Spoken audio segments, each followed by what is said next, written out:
Dar sunku suprasti tikriausiai. Reiktų palaukti to viso sezono pradžios, to pasiruošimo etapo, kol susirinksim su komanda ir tada tikriausiai suprasiu, kol kas toks atrodo, kad sportuoju ir ruošiuosi kažkur išvykti, kaip praeitas 2 vasaras. Balón interior, ahí el ganchito para adentro, Marek Blažević. Jo, buvo 2 skirtingi sezonai, vienais metais kovojom dėl aukštesnių tikslų, buvo geresnė komanda, buvo labai geras istorinis rezultatas klubui. Turėjau nuostabių komandžiokų kaip Leo Westermaną, kurį viens kitą žinojom ir iki šiol kartais palaikom ryšį.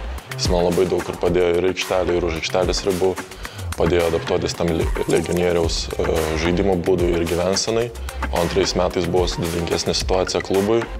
Aišku, komanda irgi buvo nuostabi. Tikriausiai pasidariau draugus iki gyvenimo galo, kaip Artemą Pustavojų. Teko sužaisti vėl su savo buvusiu komandžioku Janiu Strelniku, susipažinau su Timą. Tai vyrukai buvo nuostabus, bet dėja rezultatas nebuvo geras.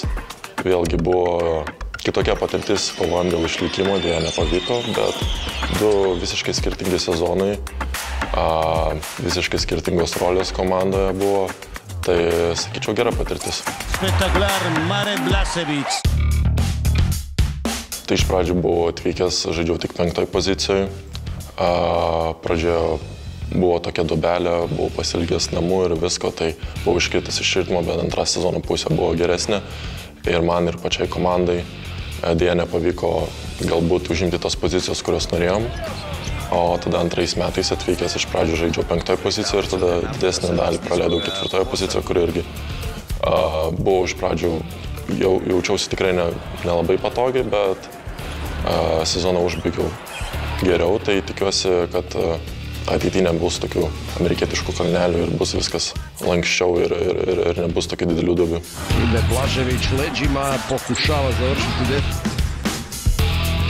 Tai tikriausiai pokalbis su Donatu Zavacku ir bei susitikimas su treneriu. Iš pradžio kažkaip galvojau, kad norėsiu likti Ispanijoje būtent, arba kažkur kitur užsienį ir toks buvo mūsų planas, mano ir mano agento. Bet tas pokalbis su Donatu Zavacku tikrai daug pozityvo atnešė ir bei tada labai tas greitas organizavimas susitikimas su treneriu. Tai paliko labai gerą įspūdį ir nusprendėm pasinaudoti šitą galimybę. Daug nežinau apie trenerį. Buvo pasakyta man, kad ryt po ryt tikriausiai galės susitikti ir praneš laiką, tai per tas kelias dienas kažkiek pasidomėjau, kur yra treniravęs, kokia yra istorija.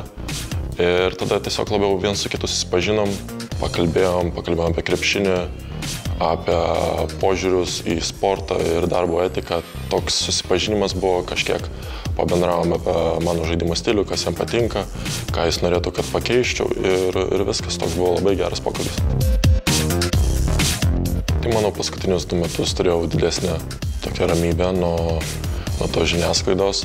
Išvažiavęs į Ispaniją buvo kitokių sunkumų, o grįžus į Lietuvą yra savo privalumai, kadangi esi, sakykime, vis tiek mieste, kur esi užaugęs, yra tavo artimi, yra tavo draugai. Iš tos pusės bus lengviau, iš kitos pusės bus daugiau spaudimo, būtent tikriausiai iš žiniasklaidos ir iš tos aplinkos. Tai ar būčiau užsienį, bus vienoks spaudimas, kadangi esi vienas, ar būčiau čia, bus kitoks spaudimas. Tai ar ten ar čia reikės tvarkyti su tom, nėra kitos išeities, reikia surasti būdą, kaip sutvarkyti savo mintis ir galvą. Nežinau, per daugiausia apie tai negalvoju. Tikriausiai bus gera atmosfera tose rungtynėse ir tiek. Blažević, lovely pass and the flash into the lane for the score. Nenoriu išsikelt kažkokių didelių lūkesčių ir panašiai, vis tiek komanda dar nėra sukomplektuota. Norėtųsi palaukti būtent susitikimo visos komandos su treneriu, su vadovybė, pamatyti, koks bus komandos bruožas, kokias stiprybės turėsim, kokias silpnybės ir manau, tada galėsim viską iškelti kartu, kad visi būtume su tais pačiais tikslais, o ne kiekvienas skirtingai apie save galvoti asmeniškai, nes vis tiek tikslai bus iškelti visai komandai.